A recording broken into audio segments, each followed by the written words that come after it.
ઓમ શ્રી પરમાત્મને નમઃ. શ્રીમદ્ ભગવદ્ ગીતા અધ્યાય 18મો મોક્ષ સંન્યાસ યોગ. આજે શ્લોક ક્રમાંક 12. આગલા એટલે કે 11મા શ્લોકમાં ભગવાને કહ્યું કે કર્મફળનો ત્યાગ કરવાવાળો જ વાસ્તવમાં ત્યાગી છે. જો મનુષ્ય કર્મફળનો ત્યાગ ન કરે તો શું થાય? એનો ઉત્તર ભગવાન આજના શ્લોકમાં આપે છે. તો ચાલો આપણે આજનો શ્લોક જોઈએ. આજનો શ્લોક શ્રી ભગવાન ઉવાચ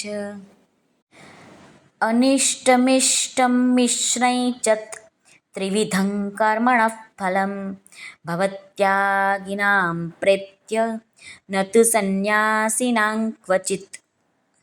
શ્રી ભગવાન અર્જુનને કહે છે, કર્મફળનો ત્યાગ ન કરનારા માણસોના કર્મોનું સારું, નરસું અને મિશ્ર એમ 3 પ્રકારનું ફળ મર્યા પછી અવશ્ય હોય છે. પરંતુ કર્મફળનો ત્યાગ કરી દેનારા માણસોના કર્મનું ફળ કોઈ કાળે પણ નથી હોતું. એટલે કે ભગવાન એમ કહેવા માંગે છે કે આપણે કોઈ પણ કર્મ કરીએ તો બધું ભગવાનને શરણે ધરી દેવાનું છે. શ્રી કૃષ્ણાર્પણમસ્તુ. તો આપણે સારું નરસું કર્મનું ફળ પણ ભોગવવું નહીં પડે. રામસુખદાસજી મહારાજ કહે છે કે કર્મનું ફળ 3 પ્રકારનું હોય: ઇષ્ટ, અનિષ્ટ અને મિશ્ર. જે પરિસ્થિતિને મનુષ્ય ઈચ્છે તે ઇષ્ટ કર્મફળ, જે પરિસ્થિતિને મનુષ્ય નથી ઈચ્છતો તે અનિષ્ટ કર્મફળ છે, અને જેમાં કેટલોક ભાગ ઇષ્ટનો છે અને કેટલોક ભાગ અનિષ્ટનો છે તે મિશ્ર કર્મફળ છે.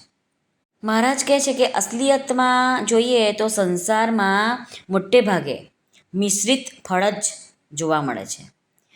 ધન હોવાથી અનુકૂળ એટલે કે ઇષ્ટ છે, અને પ્રતિકૂળ શું છે કે આપણી પાસે ધન હોય અને ઝૂંટવાઈ જાય, કોઈ ચોરી જાય, ટેક્સ લાગે, તો આ બધી પ્રતિકૂળતા છે.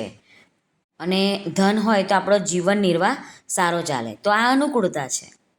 એટલે મહારાજ કહે છે કે જો કંઈ સારું કર્મ હોય, કર્મફળ સારું હોય, તેમાંય કંઈક ને કંઈક અનિષ્ટ તો છુપાયેલું જ હોય છે. આમ મહારાજ કહે છે કે સઘળો સંસાર ત્રિગુણાત્મક છે.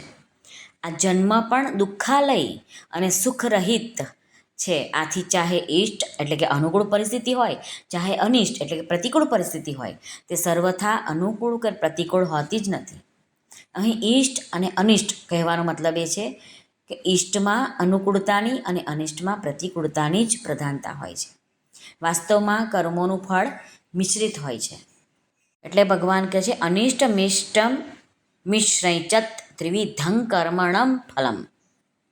આગળ મહારાજ કહે છે કે ભવત્યાગિના પ્રેત્ય એટલે કે આ બધા જે ફળ છે ને તે અત્યાગી એટલે કે ફળની ઈચ્છા રાખીને કર્મ કરવાવાળાઓને જ મળે છે, સંન્યાસીઓને નહીં.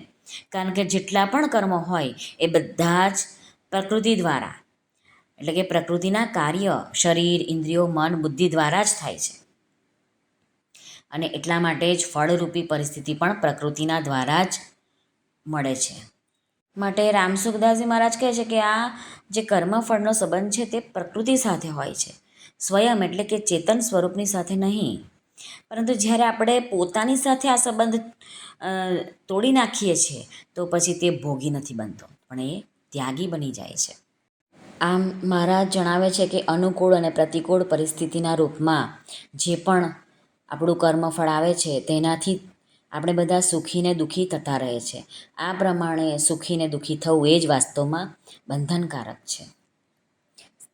શ્રી કૃષ્ણ અર્પણમસ્તુ. સર્વને ભાવથી જય શ્રી કૃષ્ણ. રાધે રાધે. હરિઓમ તત્સત. જય ગુરુદેવ દત્ત.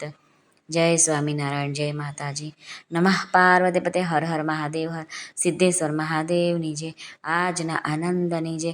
સર્વનું કલ્યાણ થાઓ, સર્વનું કલ્યાણ થાઓ, સર્વનું કલ્યાણ થાઓ.